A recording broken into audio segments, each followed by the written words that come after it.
Traders checking in on the cryptocurrency space, and there's something we need to be watching with correlations again. So we had a period after the COVID dump and COVID bounce where we know we've seen significant correlations between a lot of assets: oil, S&P 500, gold, silver, and Bitcoin. Then we saw Bitcoin make its breakout on the daily time frame, and we saw those correlations thrown away.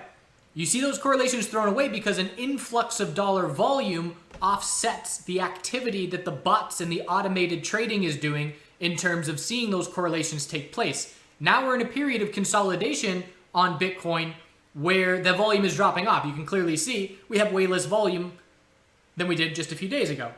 So when that volume drops off, then you start to see the correlations pick up again. It's pretty much just what percentage of the volume are we seeing that is actual retail traders versus bots and algos. And when there's influxes and hype and FOMO, then the influence the bots have drops significantly. The influence of retail is much higher. And then as this starts to drop, this starts to go up in terms of what is more influential. So just looking at the 4-hour time frame and some similarities. So we have the high of the breakout on Bitcoin, 4-hour higher low, lower high, higher low, bull break of one level, not the second level, bear break of 4-hour support, no follow through. That's where we stand. Still pretty much sideways. We'll go into individual technical analysis of all these coins here in just a second. First, I just want to show the correlation. So now we're looking at gold. Gold, the all-time high, low of the pullback, 4-hour lower high, very limited consolidation on that pullback. We broke that resistance. We did not break the second resistance level. We pulled back all overnight. We tried to bounce where Bitcoin is attempting to bounce, but here we are breaking 4-hour support, and gold is pulling back a bit more significantly. Now gold is looking at support level, that initial low.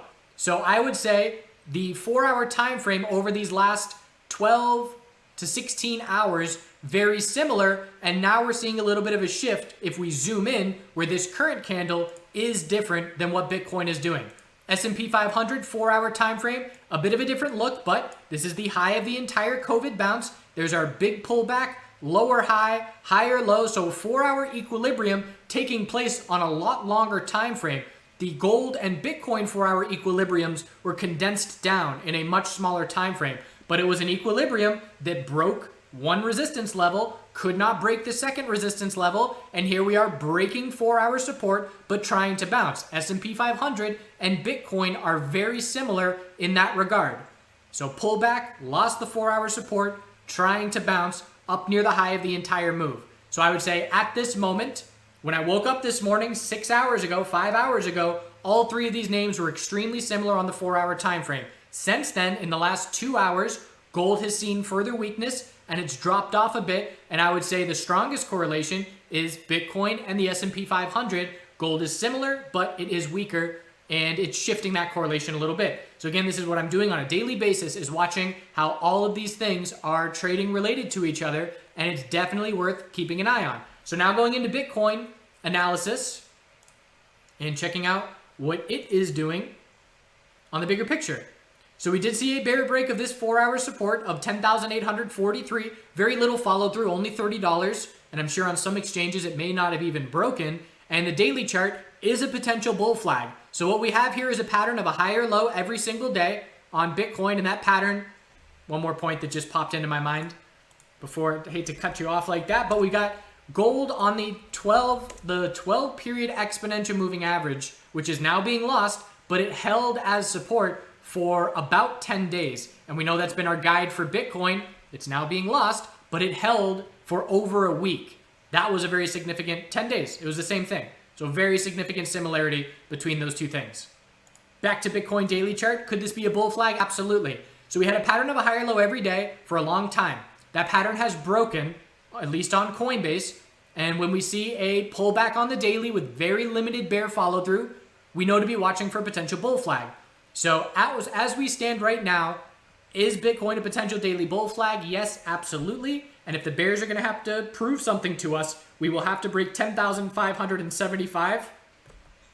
That is the most clear pivot point from the high of the move. That was our base of support.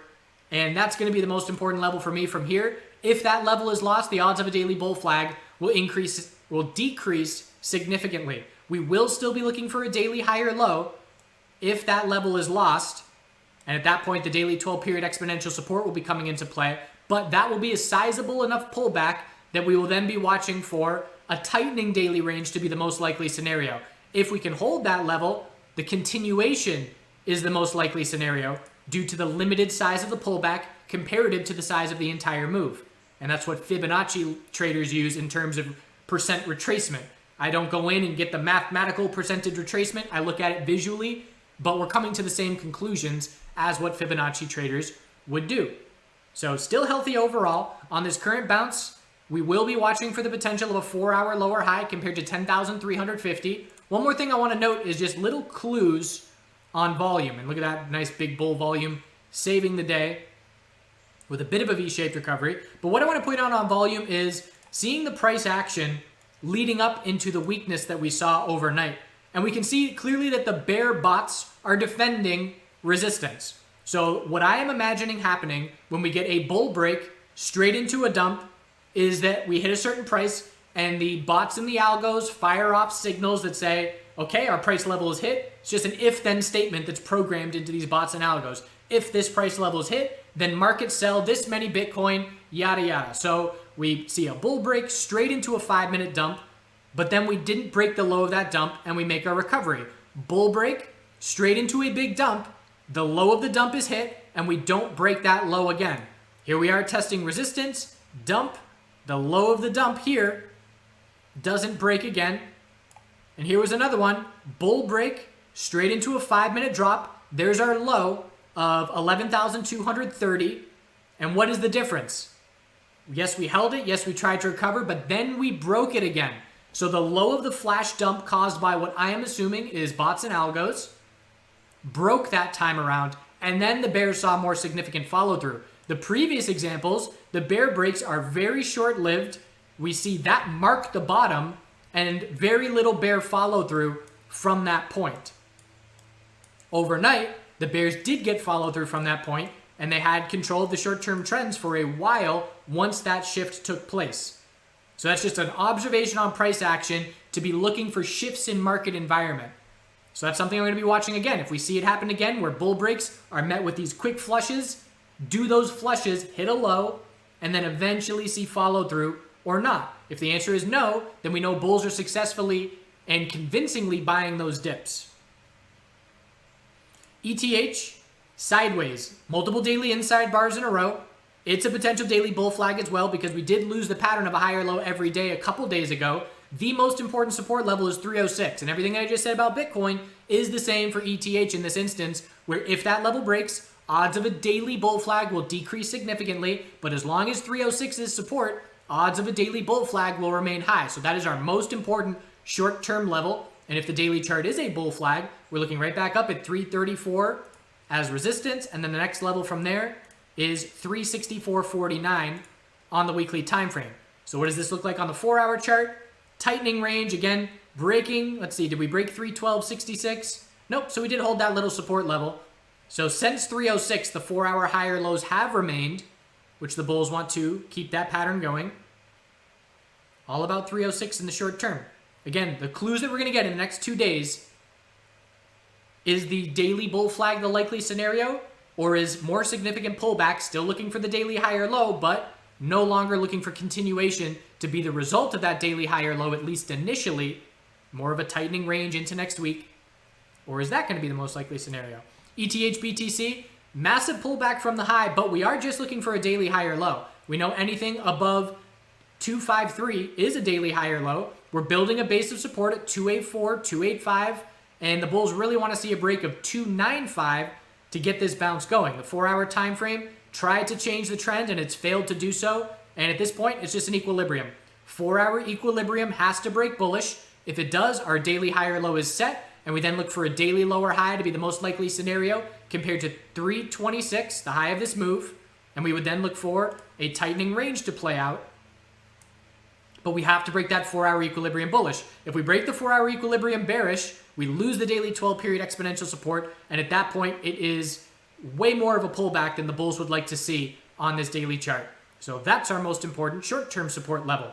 ADA, USDT, choppy on the daily, But if we zoom in, it has a bit more clarity. And this is an example where I see the 4-hour chart, I see a bigger picture, I want to smooth it out, I go to the 12-hour. High, low, lower high. We're looking for a higher low compared to 13.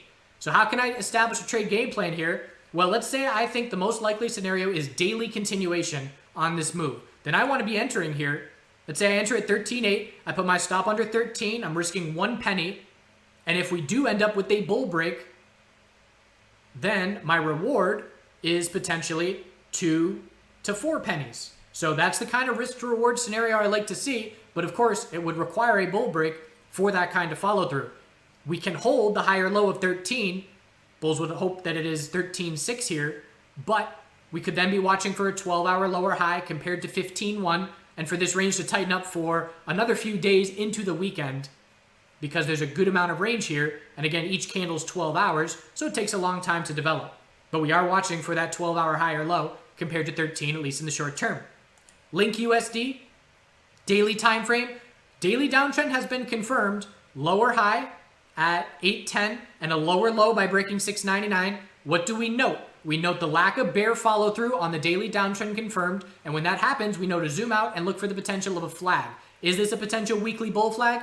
It's a possibility, absolutely. This is very healthy weekly consolidation at this point, and the bulls now need to change the daily trend back in their favor. So wherever this bounce tops out, we know anything under 810 is just a daily lower high. And this is a scenario you'll see many times on the daily chart when the weekly chart is looking for a higher low, and it's an inverse head and shoulders to a certain degree. If this bull move fails to break 810 and just forms a lower high, we then have to hold the low of 652 and change the daily trend for the weekly chart to then be looking for continuation. So if I want an entry here, I don't like an entry right now because we are right smack dab in the middle of our range where we are 80 cents above support essentially, and we are 80 cents below resistance. I do not like making an entry when we're right in the middle of a range. I want to make an entry closer to support, so my risk is smaller than my potential reward. So if I don't have a position here, I want to see a daily lower high set compared to 810, and I want to then try and enter on a daily higher low compared to 652 if that does indeed end up being the setup. And again, I would like to see a little bit more follow through, get up to the upper $7 range, then see the daily consolidation. If that were to play out, that would take into next week to do so. And this is the kind of setup where as a trader, if I'm doing this on a daily basis, I look at this link setup, I know what I want to see if I'm going to make an entry. Exactly what I just laid out. So I can put this on my back burner. I can write down my trade game plan so I remember it the next few days. If this happens, I want an entry. If it does not happen, the trade does not come to me, and I never make an entry. If the trade comes into the exact setup that I have defined as what I want, that's what I describe as the trade coming to me, and then I make the entry, and I get the risk and reward setup that I want. And if Link breaks out without giving me that, so be it. Go on to the next coin.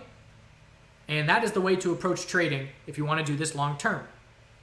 BNB USDT. So we did get a daily higher low established at 1840, a higher high by breaking 2049. Anything above 1840 is a daily higher low on this current consolidation. The only thing the bulls need to be cautious of is a head and shoulders here.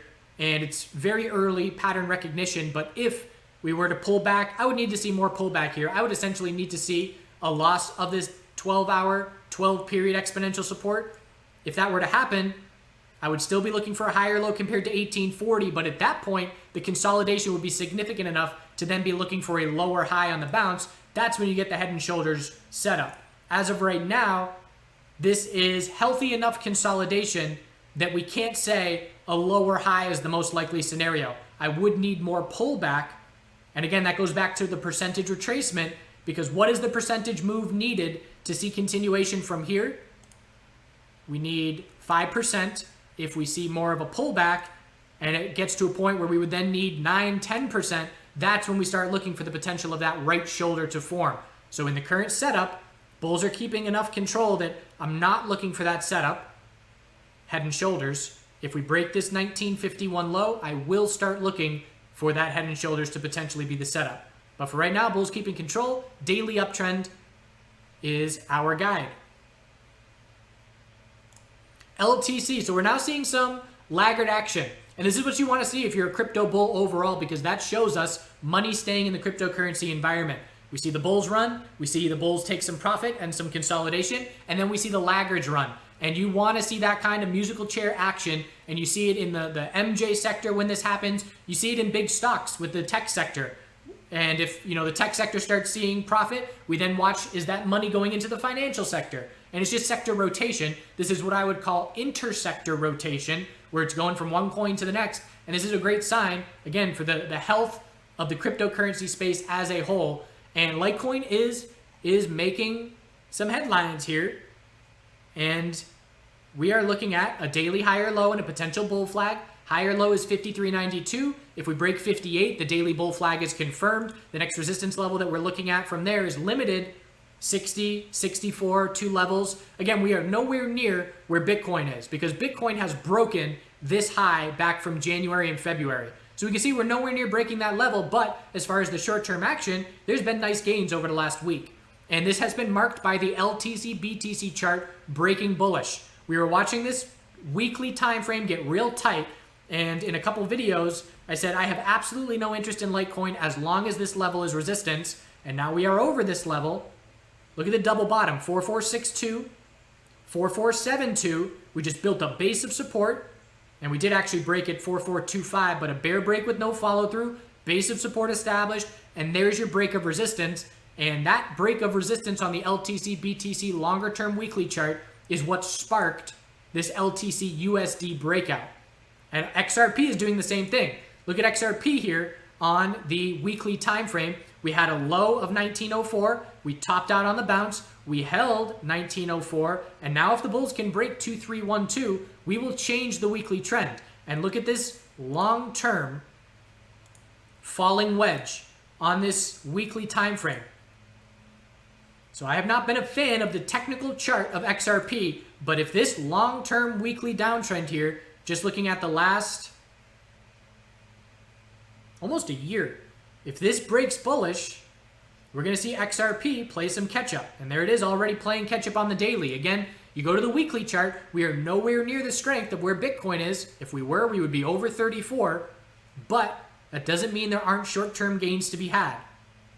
And the bulls are showing us that. Daily inside bar, tons of space for a daily higher low to form. So the Bitcoin pairing charts give us the clues on when to be focusing on the USD charts. And one more thing I want to look at, the daily chart for XRP BTC. Have to be cautious of an equilibrium. High, big pullback, and if we form a lower high, we are going to look for a tightening daily range to be the result from here. Let's look at the LTC BTC daily chart. That's still strong, up near the high. So again, look to the Bitcoin pairing charts for clues on when to be focusing on laggards and their US dollar pairings. And Bitcoin will be all about, can the bulls change the hourly trend back in their favor? And if they do, we will consider it a save of this tightening range for now and keeping the possible daily bull flag alive. I appreciate you watching. Hope you have a good rest of your day. Don't forget to do good things. So now we're going to highlight the abundance of growth in this temperate rainforest here in western North Carolina.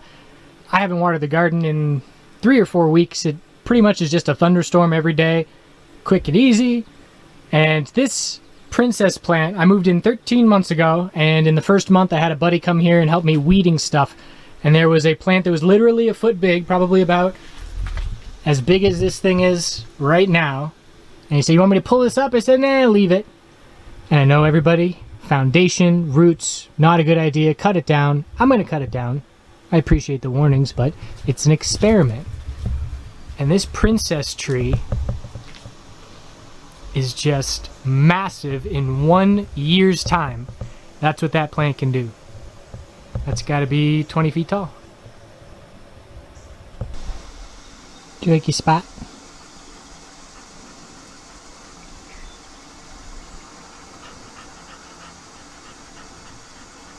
Cuckoo.